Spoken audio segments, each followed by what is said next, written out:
श्री स्वामी समर्थ. तुमचे सर्वांचे माझ्या यूट्यूब चॅनलमध्ये खूप खूप स्वागत. तुमच्या सर्वांच्या इच्छा मनोकामना पूर्ण होत हीच स्वामी महाराजांच्या चरणी प्रार्थना करते आणि आजच्या आपल्या एका नवीन व्हिडिओला सुरुवात करते. आजच्या व्हिडिओमध्ये आपण जाणून घेणार आहोत तर ते म्हणजे बघा, आपण चातुर्मास याबद्दल थोडक्यात जाणून घेणार आहोत. तर तुम्ही माझा हा व्हिडिओ शेवटपर्यंत नक्कीच पहा, म्हणजे तुमच्या लक्षात येईल. चातुर्मास म्हणजे हिंदू धर्मशास्त्रानुसार आषाढ शुद्ध एकादशी ते कार्तिक शुद्ध एकादशी हा 4 महिन्यांचा काळ. याला चातुर्मास असेही म्हणतात. चातुर्मास म्हणजे 4 महिने, आषाढाचे 20 दिवस, श्रावण, भाद्रपद, अश्विन हे 3 पूर्ण महिने आणि कार्तिक महिन्याचे पहिले 11 दिवस. आता चातुर्मासात एखादे व्रत करताय, काही नियम पाळताय का?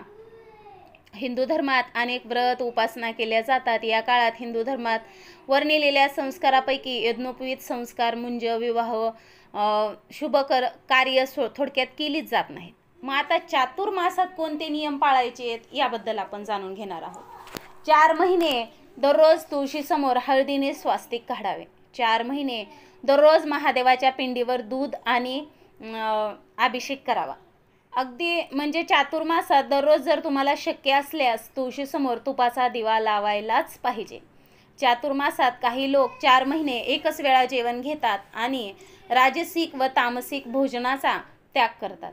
असे देखील नियमांचं पालन करतात. चातुर्मासात उपवास, तप, जप, पवित्र नद्यांमध्ये स्नान, दान, पानावर भोजन करणे हे अत्यंत फलदायी मानले जाते. या महिन्यात धार्मिक कार्य केल्याने विशेष फल प्राप्त होते आणि भगवान नारायणाचे आपल्याला कृपा आशीर्वाद सदैव प्राप्त राहतो. चातुर्मासात 4 महिने दररोज श्रीकृष्णाला व विष्णूंना तुळस वाहावी. गणपतीला दररोज लाल फूल म्हणजे तुम्ही जास्वंदाचं फूल वाहू शकता. तुम्ही एक नित्य नियम नक्कीच करू शकता. अगदी आपल्याला जो शक्य होईल तो, तुपाचा दिवा लावणं किंवा मग गणपतीला फूल वाहणं, दान करणं विशेष फलदायी मानले जाते. या 4 महिन्यात दान करणे जीवन, संरक्षण, आरोग्यासाठी फायदेशीर आहे. तसेच या काळात पितरांसाठी पिंडदान करणे उत्तम. यामुळे त्यांच्या आत्म्याला शांती मिळते. या महिन्यात केलेली उपासना आणि साधना लवकरच फळप्राप्ती देते. त्यामुळे या महिन्यामध्ये विशेष महत्त्व आहे बघा. या 4 महिन्यात गायत्री मंत्राचा 108 वेळा दररोज जप करावा. 4 महिने दररोज पुरुष सूक्त दिवसातून एकदा म्हणावे किंवा तुम्ही गुरुचरित्रातला 14वा अध्याय दररोज वाचू शकता. खूपच प्रभावशाली आहे. आता त्यानंतर बघा, मग चातुर्मासामध्ये भगवान विष्णू निद्रासनात जातात. या दिवसांमध्ये त्यांची पूजा आराधना करणे अतिशय शुभ मानले जाते.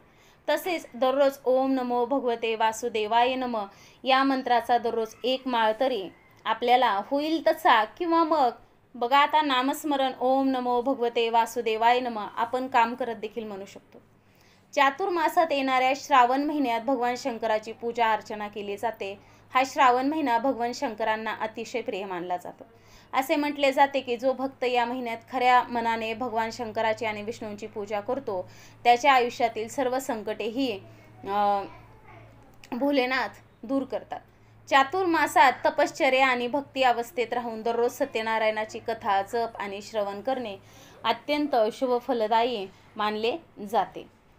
त्यानंतर बघा, चातुर्मासामध्ये आपण सूर्योदयापूर्वी उठून भगवान विष्णू आणि देवी लक्ष्मीची पूजा करावी.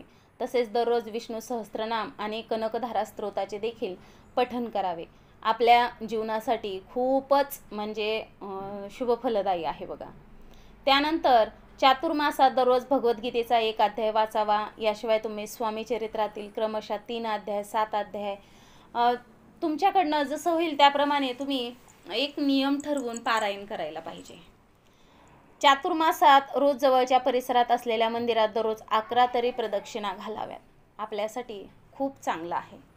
त्यानंतर चातुर्मासामध्ये 4 महिने म्हणजे बघा, दररोज महादेवाच्या मंदिरात जाऊन पिंडीवर जसं शक्य होईल तसं मग 11, 21, 108 बेलपत्र व्हावे. तसेच महादेवाच्या पिंडीवर पांढरे फुल अर्पण देखील करावे. आता बेलपण नाही मिळालं तर अक्षदा देखील आपण वाहू शकतो बघा. दररोज आपल्या देवघरात तुपाचा दिवा देखील अवश्य लावा या चातुर्मासामध्ये. त्यानंतर चातुर्मासामध्ये दररोज घरातील देवांना नैवेद्य दाखवावा, तसेच गाईला सुद्धा आपण घास खाऊ घालायला पाहिजे बघा, आपल्यासाठी खूप चांगले. 4 महिने दररोज विद्यार्थ्यांनी गणपती अथर्वशीर्षचे देखील पठण करावे.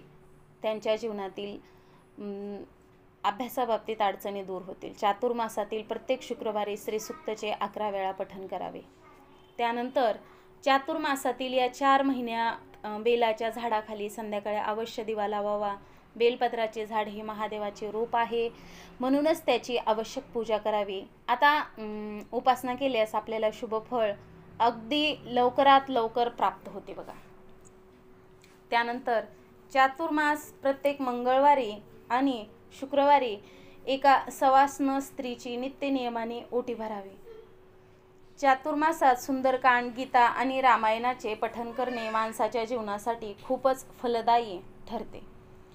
चातुर्मासामध्ये एकच वेळ जेवण करणे उत्तम मानले जाते. या 4 महिन्यात तुम्ही जेवढे सात्विक राहाल तेवढे चांगले. श्रावणात भाजीपाला, भाद्रपदात दही, अश्विनमध्ये दूध आणि कार्तिक महिन्यात डाळीचा त्याग करावा. या काळात शक्यतो पाण्याचा वापर करा. शक्य तितके आपले मन भगवंतात गुंतवून ठेवण्याचा प्रयत्न करा.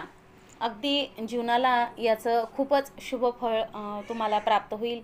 अशा प्रकारे चातुर्मासातील या नियमांचे पालन केल्यास आपले आरोग्य सुधारेल, संपत्ती मिळेल, मानसिक पीडा नाहीशी होईल, सर्व इच्छा पूर्ण होतील, सर्व प्रकारच्या पापांचा नाश होईल. अशा प्रकारे चातुर्मासातील जे काही नियम आहेत ते आपण या व्हिडिओद्वारे जाणून घेण्याचा प्रयत्न केलेला आहे. तर तुम्हाला माझा हा व्हिडिओ आवडला असेल तर नक्कीच तुम्ही व्हिडिओला एक लाईक करा, शेअर करा आणि असेच नवनवीन अध्यात्माचे व्हिडिओ पाहण्यासाठी चॅनलला सबस्क्राईब देखील नक्कीच करा. आजची झालेली सेवा स्वामी महाराजांच्या चरणी अर्पण करते आणि माझा हा व्हिडिओ इथंच थांबवते. श्री स्वामी समर्थ. जय जय स्वामी समर्थ. धन्यवाद.